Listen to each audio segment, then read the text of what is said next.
अस्सलामुअलैकुम वरहमतुल्लाहि वबरकातुहू। हाँ जी, सज का मैदान हो गया ऐलान। तो कल जो है सुहेल अफरीदी साहब ने ऐलान कर दिया कि जी मार्च होगा और जो है वो जाएंगे काफ़िले टूवर्ड्स इस्लामाबाद। लेकिन वक्त थोड़ा सा उन्होंने डाला है। लेकिन देखते हैं अब आगे किस रास्ते पे चलते हैं ये काफ़िले। और कंवर साहब आपने देखा फिर आखिरकार ये मैदान सज गया और जा रहे हैं। लेकिन एक बहुत बड़ा डायलामा है इसमें कि इन्होंने 2 महीने का टाइम डाल दिया। बहुत गेम खेली है आपके लड़के ने, लेकिन अल्टीमेटली जो है ना अभी वित्थी पा गया ना भी 2 महीने अभी। और इस पे अलीमा खान साहिबा ने भी कहा है कि 2 महीने दे दिए, 2 महीने वो खान साहब जेल में रहेंगे। ये ज़्यादती कर गया, क्या कहते हैं आप इसमें? खेल गया गेम फिर हमारे साथ। हाँ जी, वालेकुम अस्सलाम। एक तो ये है कि देखिए पाकिस्तान में जो है ना मेरा ख़्याल है ये काफ़ी अरसे से जो इंतज़ार था वो इंतज़ार की घड़ियाँ तो ख़त्म हो गई हैं और हल्का-हल्का सियासत में हम वापस आ गए हैं। दुनिया के सारे मसाइल तो अब हमने हल कर लिए हैं और दोबारा से जो है ना हम अपने मसाइल की तरफ फ़ोकस शुरू किया है। और इसमें पहल तो शायद हुकूमत ने की, अगले दिन मोहसिन नकवी साहब का जो बयान आया वो भी एक शायद इसमें थी। लेकिन मेरा ख़्याल है कि अब जो सियासत है, कौमी सियासत नेशनल लेवल पे उस पे दोबारा से जो फ़ोकस है वो आ चुका है। ओके। हुँ।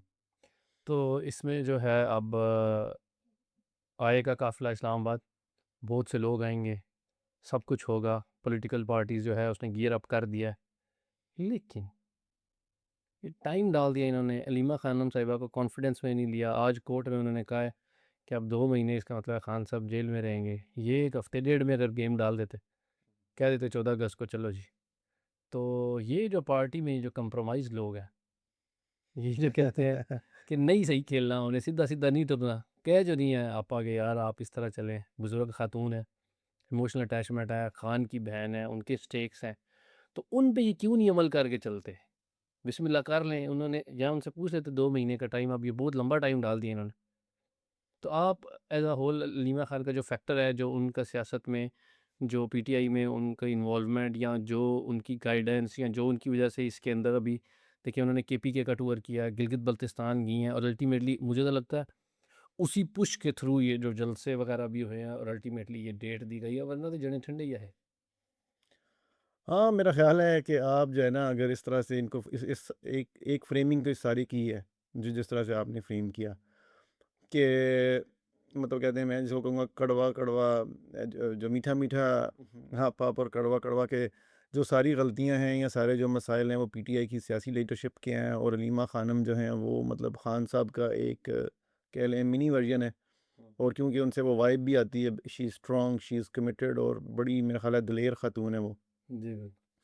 और ख़ान साहब के हवाले से जब भी जेल और उसके ऊपर वो काफ़ी अरसे से हैं और मेरा ख़्याल है मुखालिफ सियासी पार्टियों का भी वो जो है ना वही टारगेट हैं क्योंकि वही काफ़ी अरसे से लीड कर रही हैं। तो एक फ़ितरी अटैचमेंट है जो अवाम की ख़ान साहब के बाद उनकी बहन के साथ है। लेकिन इसके अलावा अगर और बाकी आप इसको प्योरली एज़ ख़ालिस्तन मतलब रैशनल या पॉलिटिकल साइंस के एंगल से देखेंगे तो फिर मेरा ख़्याल है कि फिर बड़ा ही डिफरेंट हो जाता है। अगर आप इसको इमोशनल और बिल्कुल सादा सादा से अल्फाज और सादा ज़हनों के लिए अगर आप इसको टारगेट बनाएँ ना तो आपके लिए एक बड़ी खूबसूरत स्टोरी है कि खान साहब की बहन है, वो स्ट्रगल कर रही हैं। जैसे वो बताते थे ना हमें पुराने सहाफ़ी कि जब नवाज़ शरीफ जद्दा गए थे तो उनकी बेगम और मरियम नवाज़ जो थी उन्होंने मिल के उस टाइम पे किया और वो बड़ी एक स्टोरी जो थी ना वो बनाई गई। तो अलीमा ख़ान भी उसी तरह मेरा ख़्याल है लड़ रही हैं। इससे पहले जिस तरह वो थी बुशरा बीबी उन्होंने भी लास्ट लॉन्ग मार्च में लीड किया था। बिल्कुल। तो इसका मतलब है कि आखिर में रह फैमिली जाती है, यानी फैमिली ने ही करना है खान साहब के लिए। हमें फैमिली की ही तरफ देखना चाहिए और उन्हीं के पास इसका हल है। देखें ना अभी वही हमेशा आपको जेल के बाहर नज़र आती हैं, वही मुसलसल बयान दे रही हैं, वही टाइमलाइंस दे रही हैं, वही कोर्ट्स में जा रही हैं। तो अल्टीमेटली यानी इस सारे सिस्टम में जो, जिसको हम पीटीआई कहते हैं, जो लीडरशिप जिनका आप कहते हैं, हुँ। जो एनके लगा के बड़ी सयानी सयानी बातें करने की कोशिश करते हैं, अल्टीमेटली ये तो फिर कंप्रोमाइज़ हुए ना। अच्छा ऐसे करते हैं इसको ना आजकल वो बड़ा कॉमन एक लफ़्ज़ आ रहा है कि 10,000 फीट व्यू कि आप ऊपर जाके जिसको हम पहले कहते थे ना बड़ी तस्वीर देखें, तो वो कहते हैं जी 10,000 फुट से जाके देखें। तो मेरा ख़्याल है हम 10,000 से थोड़ा-सा आपको नीचे अगर ले जाएँ ना, तो वहाँ से एक एक व्यू व्यू या इस मंज़र को ना देखते हैं कि ये असल में क्या मंज़र है। अच्छा ये मंज़र ऐसे है कि ख़ान साहब ने ना सोचा कि मैं जो भी स्ट्रगल करूँगा पॉलिटिकल, उस स्ट्रगल का पूरा जो ख़ालिस तरीक़ाकार है ना वो पुरअमन होगा। सही हो। कि सियासी स्ट्रगल होगी, पुरअमन होगी, विद इन द कॉन्स्टिट्यूशन होगी। क्योंकि आज तक आपने खान साहब से कोई ऐसी जिसको हम कहते हैं ना अल्ट्रा कॉन्स्टिट्यूशनल या इससे बाहर कोई ऐसी बात नहीं सुनी कि वो हमेशा आइन के ऊपर जाते हैं और पीसफुल स्ट्रगल के ऊपर जाते हैं। अच्छा, जब आप इस मुल्क के अंदर एक ऐसी स्ट्रगल के अंदर प्ले कर रहे हैं कि आपके सबसे पहले आपने इस बात पे इत्तेफाक किया कि ये ऐसी स्ट्रगल होगी जो पीसफुल होगी, पुरअमन होगी, कानून के अंदर होगी। हाँ। अच्छा, इस स्ट्रगल के जो रास्ते हैं ना वो बड़े महदूद होते हैं। हाँ बिल्कुल सही। तो उन्हीं महदूद रास्तों के अंदर जब आपने चॉइसेस करनी है तो वो उसी जैसी होंगी। हाँ आपका जो मुखालिफ है, अब हम मतलब ये दो पार्टियों के खान साहब की स्ट्रगल का ये एंगल है, इसके सामने जो दूसरी पार्टी है हाँ। हम वो देखिए वो कौन है। उसमें सबसे पहले तो जो हमारे मतलब इस वक्त के जो इस्टेब्लिशमेंट है, अफवाज पाकिस्तान के जो सरबराह हैं हाँ। वो लीड कर रहे हैं इसको, और उनके लेफ़्ट राइट पाकिस्तान की वो सारी 70 साल की अशराफिया बैठी हुई है। विंग्स पे बैठ के आ रहे हैं। हाँ, अब वो कहते तो वो भी हैं जी हम कॉन्स्टिट्यूशन है जी ये है और वो है, सुबह शाम उनके पास वो लोग हैं जो आके ये पेंट करते हैं, but nobody is doing that. अब वो उनके पास गुंजाइश है कि वो कॉन्स्टिट्यूशन से लेफ़्ट भी जाएँ, राइट भी जाएँ। बिल्कुल सही। वो तो पूरा जा रहे हैं बिकॉज़ उनके लिए उन्होंने कॉन्स्टिट्यूशन को पहले ही कॉडिफ़ाई जैसा कि जो है ना सहूलतकारी के नतीजे में उन्होंने उसको तो ओपन कर दिया। अब ये 2 पावर सेंटर्स हैं, ठीक है? आप इसको पीटीआई को एज़ अ पावर सेंटर मानेंगे क्योंकि पूरे पाकिस्तान की सबसे बड़ी वो जमात है और चित्राल से कराची तक जो उसकी सपोर्ट बेस है। भी आप देखें कश्मीर में भी और बलूचिस्तान में भी कहीं न कहीं जो जीतने वाले हमारे वो हैं कोयटा से और साउथ से और इवन तरीन जो है। हाँ, तो उस पार्टी का जो पावर दूसरी तरफ उसको एक स्टेट है जो दबा रही है। ठीक हो गया। अब हम इसको अगर रिड्यूस करेंगे ना बिल्कुल प्योरली पर्सनल लेवल पे जाके खान साहब की खाली ज़ात के ऊपर, तो ये आप बड़ी तस्वीर को मिस कर देंगे।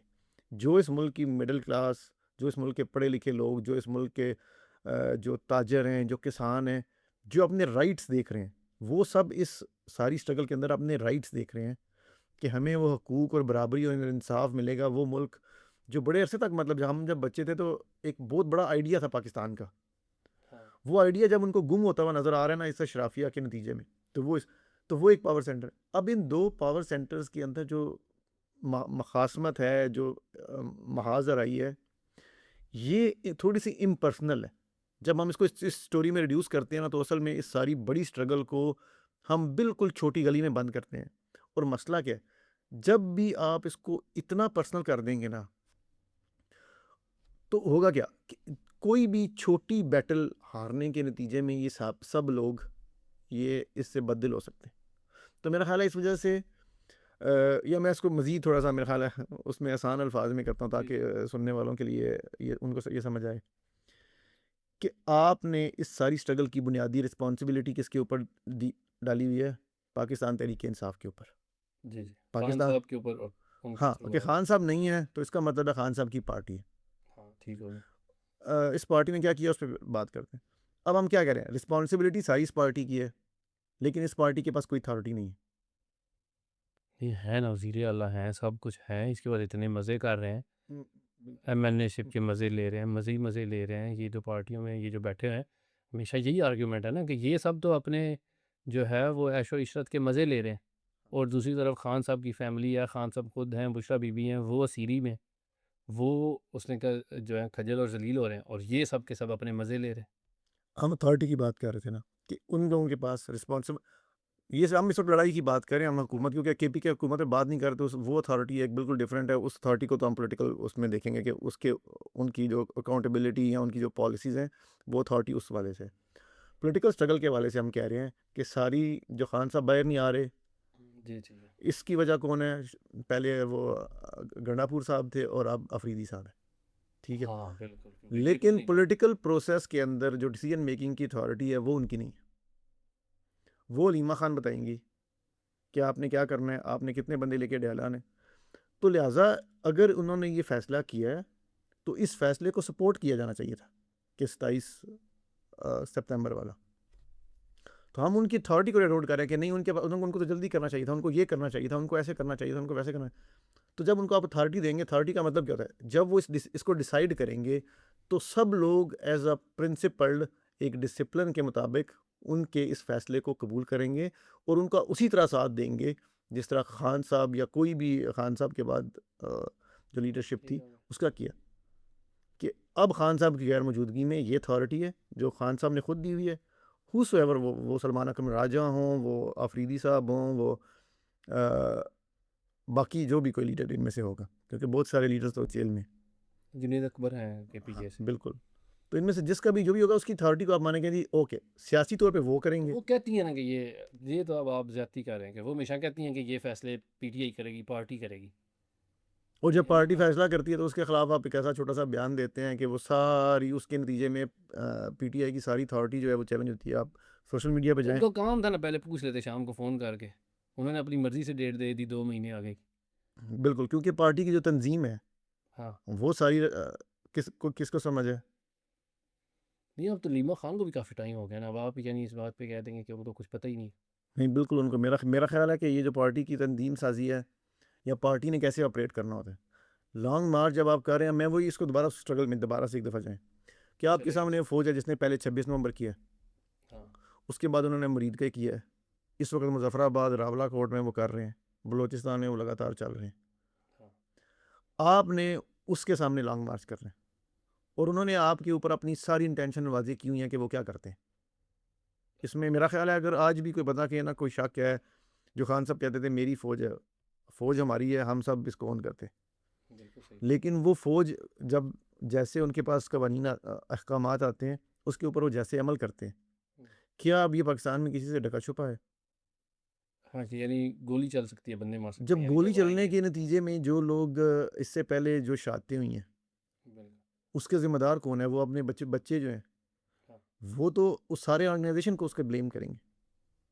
हाँ, तो लिहाजा इस सब की जो प्लानिंग है या जो भी है इसकी को कॉल करने का तरीका ये हमेशा पॉलिटिकल लीडरशिप के पास रहना चाहिए। और अलीमा खान अब मेरा ख्याल है यानी कुछ सख्त बातें भी हैं, अलीमा खान अगर समझती हैं कि वो नहीं है वो सही कर रहे, तो अलीमा खान अपना प्लान पेश करें कि जी ये प्लान है। क्योंकि इससे पहले अलीमा खान ने जब भी प्लान दिया है, हम्म, उन्होंने कहा जी सब एमएनए एमपीए चीफ मिनिस्टर उधर आ जाएं डयाला के बाहर, वो लोग उधर आके बैठे रहे। हाँ, आए ना, फिर देखा उन्होंने कहा ना, हाँ उनके कहने से आए, तो इस तरह अगर वो लीड करती रहीं या आते रहे एहतजाज होता रहे उधर, हाँ तो उसमें से तो निकला प्रेशर कुछ। पड़ा रहेगा। जब वो उधर आए वो बैठे रहे, उससे आगे क्या निकल सकता था। वो 2 दिन बैठे रहे। सोहेल अफरीदी जब पहली दफ़ा आए थे तो मेरे ख्याल से 2 दिन वो बैठे रहे, वो सर्दियों में, मेरी तस्वीरें याद है। हम्म, अलीमा खान खुद गई इनके ऊपर वाटर कैनन डाला। हाँ, देखिए ना उन्होंने बताया लोगों को कि किस तरह जुल्म हो रहा है, उन्होंने वो अवाम के अंदर उसका गम गुस्सा गया, अगर ये करेंगे ही नहीं, ये कुछ करेंगे ही नहीं, तो अवाम को कैसे पता चलेगा कि ये जुल्म चल रहा है, लोग इस चीज़ को, इस स्ट्रगल को भूल जाएंगे actually. So she keeps it alive actually. तो अगर उनकी तरफ देखें, उनकी स्ट्रगल को देखें, देखिए उनका पर्सनल स्टेक है, उनको पर्सनली उनके भाई हैं, उनका भांजा है, तो जो वो फ़ील कर सकती हैं, वो ये लोग तो नहीं फ़ील कर सकते ना, जो बाकी लोग हैं। इनके तो दिन गुज़र रहे हैं ज़िंदगी के, इनको क्या फ़र्क पड़ता है? इनको फ़र्क देखिए आप, बड़ा आसान है। क्या आप कहते हैं कि अलीमा खान की पर्सनल स्टेक्स हैं। हाँ, देखें बिल्कुल मानते हैं पर्सनल स्टेक्स हैं and she is there because of those personal stakes. अगर अलीमा खान बाय चॉइस सियासत में आई होती तो आज से 20 साल पहले आ चुकी होती, 10 साल पहले आ चुकी होती। खान साहब ने भी मना किया होगा, but she was not doing politics. Khan साहब की सियासत में हाँ, आने वो से नहीं। खान साहब के लिए आई हैं सर। बिल तो she is there for personal stakes. और जो बाकी सब वो लोग हैं हाँ, वो बाय चॉइस है। हाँ ना, मज़े ले रहे। मजे देखें पहले तो आप देखें बाय चॉइस आए हाँ, कि उन्होंने जो भी फैसला किया सियासत में आने का, वो उनका कोई ऐसा नहीं था कि उनका भी कोई घर वाला जेल में था तो उसको बचाने के लिए सियासत में आए। मसलन वो सियासत में आए हैं। ये सब आप सुहेल अफरीदी की वक्त हम बात कर रहे हैं, वो सियासत में क्यों आए? उन्होंने देखा कि खान साहब एक ऐसा बंदा है जिसमें हमें उम्मीद उम्मीद है कि ये मुल्क को बेहतर करने के लिए आए। हाँ, तो उन्होंने कहा ओके जी मैं बाकी छोड़ता हूँ, मैं खान साहब का साथ दूंगा। और हम इन सब को पिछले 20 सालों से 25 सालों से जो आईएसएफ से ख़ास तौर पे आए हुए लड़के, ये सब का तो प्रॉपर सफ़र है, सब डॉक्यूमेंटेड है कि वो कब से किन किन पोजीशनों में इस सारे सफ़र के अंदर है। तो उन्हें जब बाय चॉइस इस मुल्क को बेहतरी करने के लिए खान साहब का साथ दिया, हाँ, तो उनके लिए डिसीजन ज़्यादा मुश्किल था अलीमा खान की निस्बत, because Aleema Khan had no other option. जब मैं आप कभी खुदा ना खास्ता मुश्किल में आएंगे तो आई मेरे लिए तो ऑप्शन नहीं होगी कि मैं चूज़ करूँ कि अच्छा मैंने मदद करनी है या नहीं करनी। तो रीमा खान के लिए तो ये ऑप्शन नहीं है कि वो पीछे जाएँ, उनकी बहनों के लिए नहीं है। और असल में एज़ अ पाकिस्तानी हम सब के लिए नहीं होनी चाहिए जब मुल्क के इतने बुरे हालात हैं। बट वो लोग जो सियासत में जाते हैं, हमने उनको इतना गंदा कर दिया है, इतना गंदा कर दिया है। इसी वजह से वहाँ साहब कहते हैं शरीफ आदमी आता नहीं है सियासत में। वो मिन्नतें कर रहे हैं कि लोग आएँ। तो जो लोग आए हैं उसमें, तो वो उनको हम कहते हैं जी ये तो अपने पैसे के लिए आए हैं, फ़ायदे के लिए आए हैं, इसके लिए आए हैं। हम वही प्रोसेस जिसके लिए खान साहब ने सारी फ़ाइट की है, हम उसी प्रोसेस को हमेशा गंदा करते हैं बज़ाते खुद अभी भी। तो मेरा ख़्याल है कि इसमें जो है ना वो स्पेस खान साहब के साथ जो 4 साल में जो परवेज़ खटक और जितनी एपिसोड हमने देखी हैं कराची लेकिन से चलेगी ना वो अली छोटी। ज़ैदी से परवेज़ खटक से लेके अलीम खान, ये सारे फवाद चले गए। चौधरी साहब यानी गए हैं ना, देखे ना। बिल्कुल। वो सब ज़ातियात की ज़ाती फ़ायदे की वजह से, कमज़ोरियों की वजह से सब ने छोड़ दिया। तो जो उसके बावजूद सब बाय चॉइस खड़े हैं अभी तक, तो क्या उनकी स्ट्रगल नहीं है? उनको थोड़ी-सी तो क्रेडिबिलिटी रहने देना।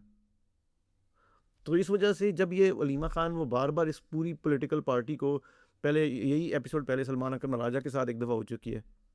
वो एक ऐसे आदमी है मेरा ख़्याल है कि जिन्होंने बाय चॉइस सबसे मुश्किल हालात के अंदर उन्होंने ये चूज़ किया कि मैं पीटीआई में जा रहा हूँ।